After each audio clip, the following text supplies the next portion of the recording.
Salam, hər vaxtınız xeyir. Bugün 7-ci sinif coğrafiya dərsliyinin 1-ci hissəsindən coğrafi mövqeyi necə təyin etmək olar mövzusunun izahı ilə tanış oluruq. Müxtəlif xəritələrdə gördüyünüz nəhəng okeanlar, hündür dağlar, geniş düzənliklər, meşələr, şəhərlər və s. coğrafi obyektlər müəyyən ərazidə yerləşir. Dünya xəritəsində görünməsə də hər evin yer kürəsində bir mövqeyi var. Coğrafi mövqe dedikdə hər hansı bir coğrafi obyektin yer kürəsində yerləşdiyi nöqtə və ya sahə nəzərdə tutulur. Coğrafi mövqe mütləq və nisbi olur.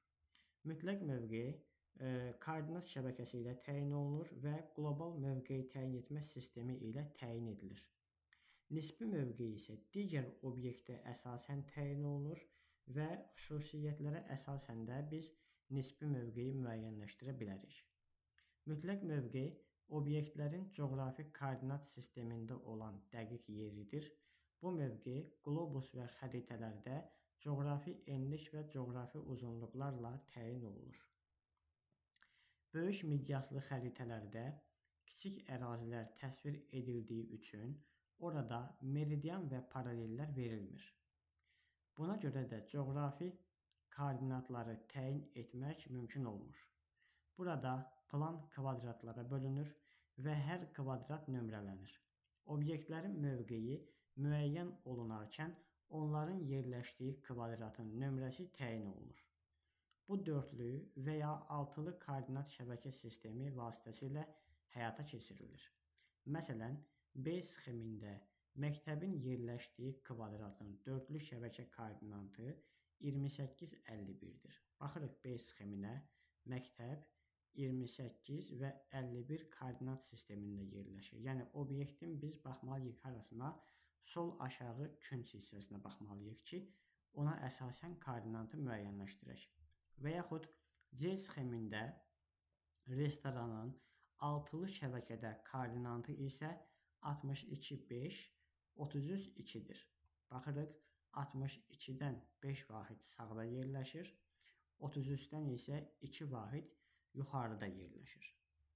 Dördlü koordinat şəbəkəsi obyektin yerləşdiyi ərazini, kvadratı göstərir. Altılı şəbəkə isə onun kvadratdakı ərazidə dəqiq yerini göstərmiş olur. Fəaliyyət 1. A xəritəsində rəqəmlərlə verilmiş məntəqələrin coğrafi koordinatlarını dəftərinizə yazın. Baxırıq A xəritəsinə. İlk öncə onu deyim ki, xəritə üzərində eninə çəkilmiş xətlər, paralellər, uzunluğuna çəkilmiş, yəni yuxarıdan aşağı çəkilmiş xətlər isə meridianlardır və onlara əsasən koordinatlar müəyyənləşdirilir. Bu zaman əsas paralel və meridianlara baxmaq lazımdır. Əsas paralellərimizdən biri ekvator xəttidir. O 0 dərəcəli enlikdə yerləşir. Bu ekvator xəttidir. Bu isə Greenwich meridianıdır. 0 dərəcəli uzunluq. Ekvator xəttindən yuxarıda qalan hissə şimal yarımkürəsi, şimal enliyi, aşağıda qalan hissə cənub yarımkürəsi, cənub enliyidir. Bu Greenwich meridianından sağda qalan hissə şərq yarımkürəsi, şərq uzunluğu, solda qalan hissə isə qərb yarımkürəsi, qərb uzunluğudur. Və biz obyektləri buna əsasən coğrafi koordinatlarını müəyyənləşdiririk. Coğrafi enliyin dərəcə qiyməti 0 dərəcə ilə 90 dərəcə arasında dəyişir. Coğrafi uzunluğun dərəcə qiyməti 0 dərəcə ilə 180 dərəcə arasında dəyişir. İndi baxaq bir-bir məntəqələrə. Birinci məntəqənin koordinatını müəyyənləşdirək. Bunun üçün nöqtədən kənarlara doğru bir dənə paralel üzrə, bir dənə də meridian üzrə ox çəkirik. Məsələn, paralel üzrə çəkirik, bir yerləşir 30 dərəcəli enlikdə, meridian üzrə çəkib görürük ki, yerləşir harada? 120 dərəcəli uzunluqda. Deməli, birinci məntəqənin koordinatı oldu 30 dərəcə şimal enliyi və 120 dərəcə qərb uzunluğu. Baxırıq ikinci məntəqəyə. İkinci məntəqə ekvatordan aşağıdadır. Paralel olur 30 dərəcəli cənub enliyi, çünki ekvatordan aşağıda yerləşir. uzunluq olur 60 dərəcə qərb uzunluğu, çünki Greenwich meridianından qərbdə yerləşir. İkinci məntəqənin koordinatı oldu 30 cənub enliyi və 60 qərb uzunluğu. Üçüncü məntəqə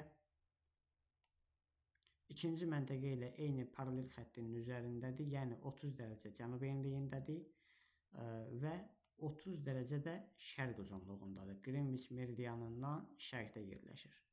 3 olur, deməli 30 cənub enliyi, 30 şərq uzunluğu. 4-ə baxırıq. 30 dərəcə şimal enliyindədir, ekvatordan yuxarıdadır və 60 dərəcə də şərq uzunluğundadır. Yəni Greenwich meridianından da şərqdə yerləşir, sağ tərəfdə yerləşir. 5-ci 60 dərəcə şimal enliyində və 120 dərəcə şərq uzunluğundadır. 6-cı 30 dərəcə cənub enliyində, 150 dərəcə şərq uzunluğundadır. 7-ci məntəqə 5-ci məntəqə ilə eyni enlikdədir. Yəni 60 dərəcə şimal enliyindədir və 150 dərəcə şərq uzunluğundadır. 8-ci məntəqə deməli 5-ci və 7-ci məntəqə ilə eyni enlikdədir. Yəni 60 dərəcəli enlikdədir və 30 dərəcə şərq uzunluğundadır. 9-cu məntəqə 60 şimal enliyində və 150 dərəcə qərb uzunluğundadır. 10-cu məntəqə isə 4-cü məntəqə ilə eyni enlikdə, yəni 30 dərəcə şimal enliyindədir və Greenwich meridianının üzərindədir. Yəni 0 dərəcə də uzunluqdadır. Greenwich meridianı sərhəd rolunu oynadığına görə ona şərq və ya qərb demirik. 0 dərəcəli uzunluq deyirik. Belə. Keçirik növbəti suala. İkinci sual. B sxemində yanacaq doldurma məntəqəsinin və hava limanının yerini dördlü koordinat şəbəkə sistemində müəyyən edin. Baxırıq B sxeminə. Yanacaq doldurma məntəqəsinin sol aşağı küncünə bir nöqtə qoyuruq və buradan kənarlara doğru xətt çəkirik. Biri aşağı, biri də sola doğru çəkdik. İndi yanacaq doldurma məntəqəsinin koordinatı olur 30, 50. Baxın, 30 və 50. Sonra hava limanını istəmişdilər. Hava limanından yenə küncündən xətt çəkirik. 31 və 53. Deməli, hava limanının da dördlü şəbəkədə koordinatı oldu 31-53. Növbəti sualımız C sxemində muzey və kinoteatrın yerini altılı koordinat sistemində müəyyən edin. Baxırıq C sxemində muzeyə. Bura muzeydir və oxu görürük ki, bura qoyulub.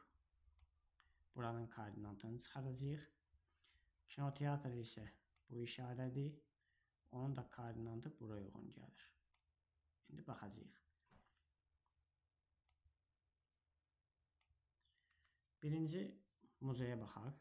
Muzeyin koordinatı 62 nömrəli xəttdən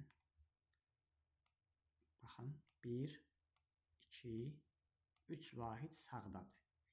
Deməli, muzeyin koordinatı olur 62, 3. Bu xətlər hər biri bir vahiddir.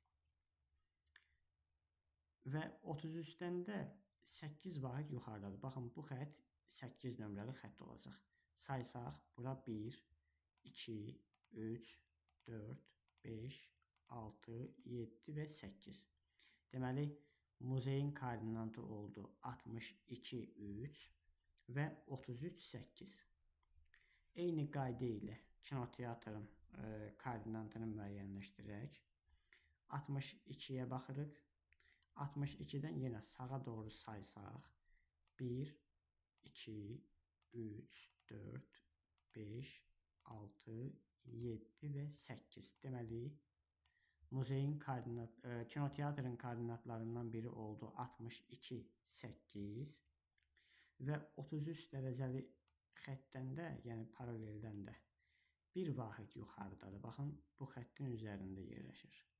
Olur 33, 1. Deməli, kinoteatrın altılı koordinatı tam dəqiq oldu 62, 8 və 33, 1. Keçək növbəti hissəyə. Müasir dövrdə qlobal mövqeyi təyin etmə sistemi vasitəsilə coğrafi mövqeyi təyin etmək mümkündür. Bəs bunu necə etmək olar? Qlobal mövqeyi təyin etmə sistemi bu fəaliyyəti aşağıdakı vasitələrdən istifadə etməklə 3 mərhələdə yerinə yetirir. Birinci, süni peyklər yer səthinə siqnal göndərir. Yəni, süni peyklər görürsünüz şəkil üzərində. Yer səthinə siqnal göndərir. İzləmə stansiyaları, baxın burada izləmə stansiyasıdır.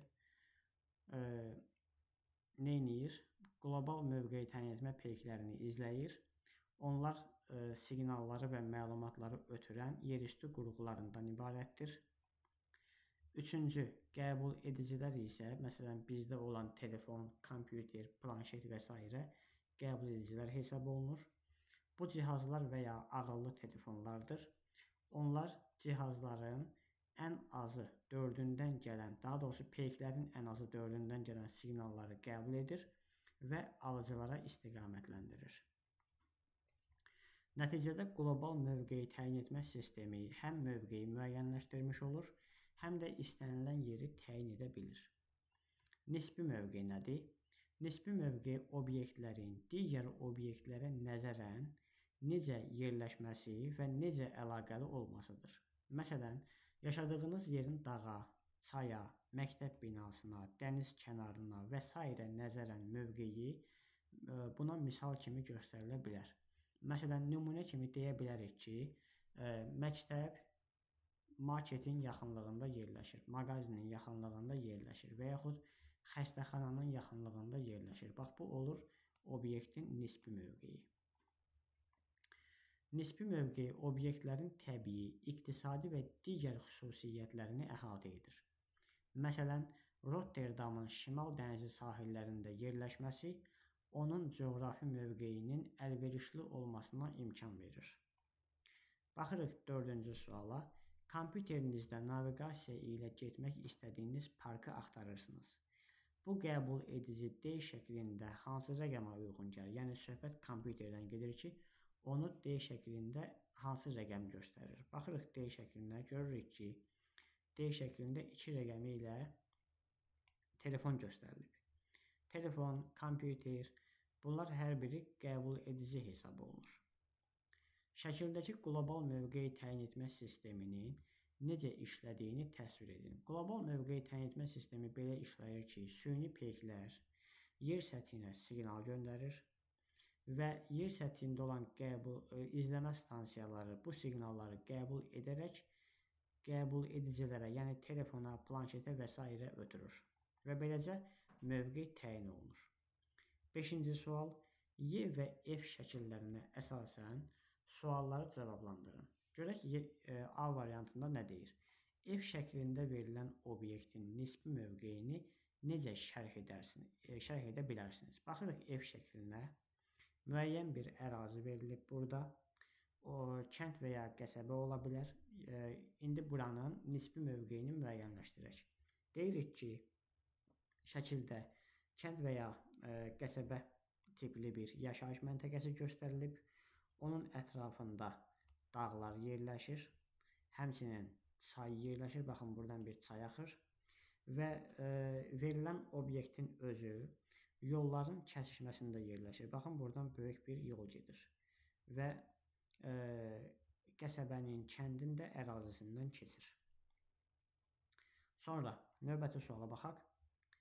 Y şəklindəki ərazinin coğrafi mövqeyini iqtisadi baxımdan necə qiymətləndirərsiniz? Baxırıq ki, Y şəklində Niderlandın Rotterdam limanı təsvir olunubdur. Burada iki müxtəlif tərəfdən gələn çaylar birləşərək dənizə tökülür. Bu isə qurudan çay vasitəsilə, yəni quru sahələrdən çay vasitəsilə yüklərin neynəməsinə, dənizə gətirilməyinə, daşınmasına imkan verir. Sahilin girintili çıxıntılı olması gəmilərin körfəzə, yəni sahilə yan almağına asanlaşdırır, rahat şərait yaradır. terminalların böyük olması, həmçinin yük konteynerlərinin çox olmağı da limanın aktiv bir liman olduğundan xəbər verir. Yəni iqtisadi əhəmiyyəti nədir? Müsbətdir. Sonra növbəti sual: yer və ev şəkillərindəki obyektlərdən hansının nisbi mövqeyini daha əlverişli hesab edirsiniz? Fikrinizi əsaslandırın. Baxırıq ki, yer şəklində demişdik, kənd və ya qəsəbə təsvir olunub. Daha doğrusu ev şəklində kənd və ya qəsəbə göstərilib. Yer şəklində isə Niderlandın Rotterdam limanı təsvir olunubdur. Yer şəklində okeana çıxışı olan bir şəhər göstərilib bizə.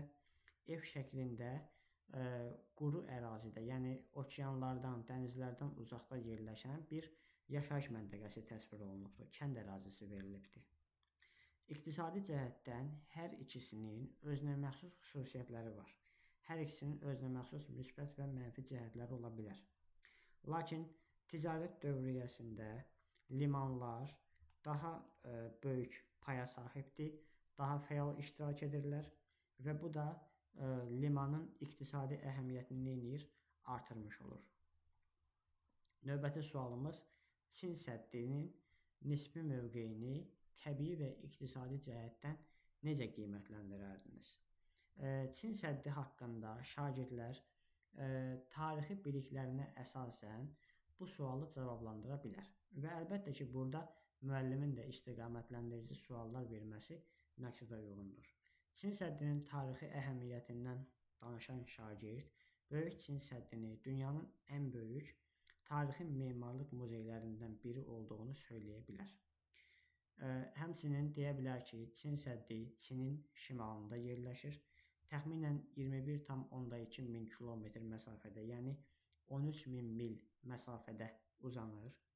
Ölkənin tarixində mühüm rol oynamışdır. Bu abidə Çini xarici köçəri tayfalardan, həmçinin xarici qüvvələrin hücumlarından qorumaq üçün müxtəlif dövrlərdə tikilmişdir.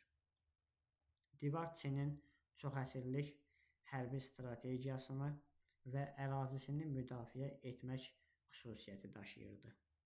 Turizm və iqtisadi əhəmiyyətini isə belə şərh edə bilərlər ki, Böyük Çin səddi turistlər üçün ən cəlbedici məkanlardan biridir, yerlərdən biridir.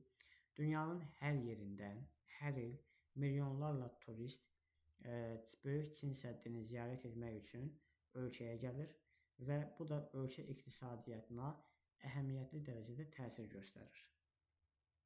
Turizm yerli biznesin inkişafına səbəb olur, iş imkanları yaradır və divarın da qorunmağını zəruridir. Yəni iqtisadi cəhətdən, turizm cəhətdən əhəmiyyətli olduğuna görə divar qorunub saxlanılır.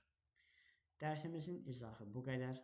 Sağ olun, diqqətiniz üçün hər birinizə təşəkkür edirəm. Növbəti dərslərimizdə görüşənədək.